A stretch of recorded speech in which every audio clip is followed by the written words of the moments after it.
कभी ये सोचा है कि हमारी पृथ्वी पर कौन सी चीज कहाँ मिलेगी, ये तय कैसे होता है? ये समझना कि कोई एक खास जीव किसी एक खास जगह पे ही क्यों मिलता है, अपने आप में एक बहुत ही दिलचस्प कहानी है। जैसे कंगारू सिर्फ ऑस्ट्रेलिया में ही क्यों मिलते हैं, या फिर पोलर बियर यानी ध्रुवीय भालू सिर्फ आर्कटिक के बर्फीले इलाकों में ही क्यों। ये कोई इत्तेफाक नहीं है। इन सारे क्यों का जवाब साइंस की एक पूरी ब्रांच में छिपा है, और चलिए आज उसी रहस्य को समझते हैं।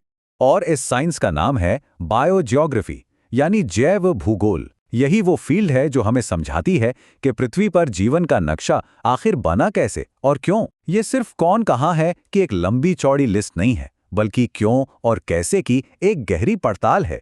तो इस विज्ञान की कहानी शुरू कहाँ से होती है? एक बहुत ही आम सी आदत से, गौर करना और रिकॉर्ड करना। सदियों पहले साइंटिस्ट्स और खोजकर्ताओं ने बस ये नोट करना शुरू किया कि दुनिया के अलग अलग कोनों में कौन से जानवर और पौधे मिलते हैं। सोचिए, ये सबसे पहला कदम था, एक तरह से दुनिया की एक बहुत बड़ी बायोलॉजिकल लाइब्रेरी बनाना। पुराने ग्रीस से लेकर नई दुनिया की खोज करने वाले नाविकों तक सबने इस लाइब्रेरी में अपना एक पन्ना जोड़ा। और जैसे जैसे ये लाइब्रेरी बड़ी होती गई, एक पैटर्न बिल्कुल साफ हो गया। हर जीव हर जगह नहीं मिलता। ठीक है, तो अब बहुत सारा डेटा तो इकट्ठा हो गया था, लेकिन असली चुनौती तो अब शुरू हुई। इस बिखरी हुई जानकारी में कोई पैटर्न या कोई नियम खोजना। और इस काम में सबसे बड़ा हाथ था कार्ल लिनेयस का। उन्होंने हर जीव को नाम देने और उसे क्लासिफाई करने का एक ऐसा यूनिवर्सल सिस्टम बनाया जिससे दुनिया भर के साइंटिस्ट एक ही भाषा में बात कर सकें। सच कहूं तो ये एक असली गेम चेंजर था। इस सिस्टम की वजह से दुनिया भर के बिखरे हुए बायोलॉजिकल डेटा को ऑर्गेनाइज करने का तरीका ही बदल गया। अब वैज्ञानिक अलग अलग जगहों के जीवों की आपस में तुलना कर सकते थे, और ये समझना आसान हो गया था कि कौन सी चीज कहां पाई जाती है। लेकिन सिर्फ लिस्ट बनाना तो काफी नहीं था। कहानी को आगे बढ़ाया अलेक्जेंडर वॉन हम्बोल्ट ने। उन्होंने एक बिल्कुल नया सवाल पूछा। ये जीव जंतु यहां हैं तो ठीक है, पर ये यहीं क्यों हैं, कहीं और क्यों नहीं? उन्होंने पहली बार जीवन और उसके आसपास के माहौल, खासकर क्लाइमेट के बीच एक गहरा कनेक्शन खोजा। असल में हम्बोल्ट ने ही बायोजियोग्राफी को सिर्फ क्या है से ऐसा क्यों है तक पहुंचाया। उन्होंने ही हमें असली क्यों पूछना सिखाया। और फिर कहानी में एक ऐसा मोड़ आया जिसने सब कुछ हमेशा के लिए बदल दिया। थियरी ऑफ एवोल्यूशन, यानी विकासवाद का सिद्धांत। ये बात है चार्ल्स डार्विन की और उनकी मशहूर समुद्री यात्रा की। उन्होंने देखा कि आसपास के द्वीपों पर रहने वाले एक ही प्रजाति के जीव भी एक दूसरे से थोड़े अलग थे। ये एक छोटी सी ऑब्जर्वेशन थी, लेकिन ये एक बहुत बड़े आइडिया की शुरुआत बनने वाली थी। तो डार्विन ने समझाया कि जीवन का ये बंटवारा कोई तुक्का नहीं है, इसकी एक प्रक्रिया है। जीव नई जगहों पर जाते हैं, फिर भौगोलिक रूप से अलग थलग हो जाते हैं, और फिर अपने नए माहौल के हिसाब से खुद को ढाल लेते हैं।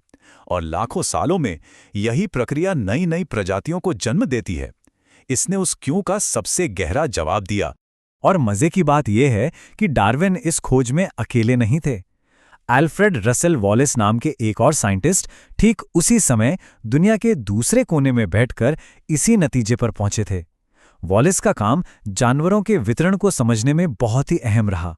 तो चलिए कहानी को थोड़ा फास्ट फॉरवर्ड करके आज के दौर में आते हैं। आज बायोजियोग्राफी एक बेहद ताकतवर और कई विज्ञानों को आपस में जोड़ने वाली फील्ड बन चुकी है। देखिए, आज की बायोजियोग्राफी सिर्फ बायोलॉजी नहीं है, ये एक पूरी टीम की तरह है जिसमें बायोलॉजी, जियोलॉजी, जेनेटिक्स और क्लाइमेट साइंस जैसे कई खिलाड़ी एक साथ काम करते हैं। और यही बात इसे इतना पावरफुल बनाती है। और आज हमारे पास जो टेक्नोलॉजी है, अरे उसने तो इस फील्ड में क्रांति ही ला दी है। सैटेलाइट इमेज, जीआईएस मैपिंग और डीएनए एनालिसिस जैसे टूल्स की मदद से साइंटिस्ट अब जीवन के बंटवारे को पहले से कहीं ज्यादा गहराई और सटीकता से समझ सकते हैं। लेकिन सवाल यह है कि ये सब आज इतना जरूरी क्यों है? क्योंकि अब इसका इस्तेमाल हमारी दुनिया की कुछ सबसे बड़ी चुनौतियों से निपटने के लिए हो रहा है, जैसे कि जानवरों को बचाने के लिए योजनाएं बनाना, क्लाइमेट चेंज के असर को समझना और हमारे प्लैनेट के भविष्य को सुरक्षित करना। तो देखिए, एक बहुत ही साधारण से सवाल से शुरू हुई ये कहानी आज हमारे ग्रह के भविष्य को समझने में मदद कर रही है। लेकिन ये कहानी यहीं खत्म नहीं हुई है। हमारी दुनिया बहुत तेजी से बदल रही है, और ऐसे में ये सवाल और भी जरूरी हो जाता है कि जीवन के बंटवारे की इस कहानी का अगला चैप्टर आखिर कैसा होगा।